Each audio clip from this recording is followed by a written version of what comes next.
Alors tout le monde a commenté le fait que Michel Barnier présentait l'avantage a priori de ne pas avoir le risque d'être censuré dès son arrivée. En fait, cela nous intéresse peu, nous, à la CFE-CGC. Pour nous, la priorité, c'est d'avoir un interlocuteur déjà et connaître ses intentions sur l'ensemble des sujets que nous avons traités ces dernières années et notamment s'il va aller chercher un consensus social ou pas. Ça, c'est fondamental pour nous, pour la CFE-CGC. Alors ce communiqué de presse a été rédigé il y a 2 mois maintenant par les organisations syndicales pour appeler à un rôle renouvelé, renforcé du dialogue social. Et comme tout texte commun, eh bien, il reprend une formulation minimale dans laquelle chacun peut se reconnaître. Pour la CFE-CGC, notre objectif était de dire que le futur gouvernement serait politiquement faible car il n'aurait pas de majorité parlementaire solide. Et donc, il devra inévitablement s'appuyer sur les organisations syndicales s'il veut mener à bien ces réformes. De toute façon, dans le contexte actuel, je n'imagine pas un projet gouvernemental, quelles que soient les thématiques, qui viendra en opposition avec une forme de majorité ou d'accord des organisations syndicales.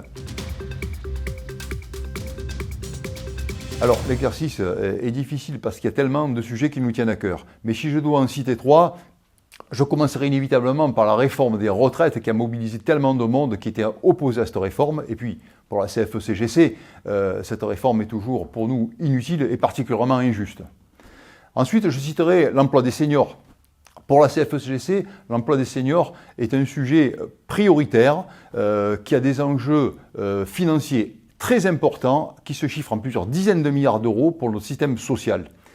Il est grand temps dans ce pays de trouver un mode d'organisation de travail pour les seniors qui permette de valoriser tout ce qu'ils ont apporté dans les entreprises et puis aussi de mieux faire valoir leurs compétences et leur expérience.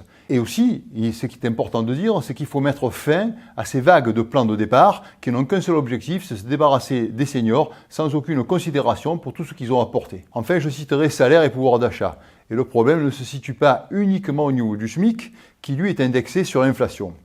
Pour la CFE-CGC, il y a une réelle problématique par rapport aux rémunérations intermédiaires et il faut inévitablement que ce futur gouvernement impulse un mouvement fort vis-à-vis des entreprises et les incite à améliorer les rémunérations. Et je dirais la même chose pour évidemment le secteur public.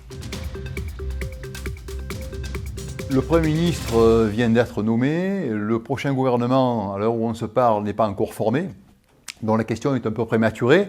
Mais il va falloir évidemment que le Premier ministre nous en donne des garanties et nous envoie des signaux très clairs sur ses intentions.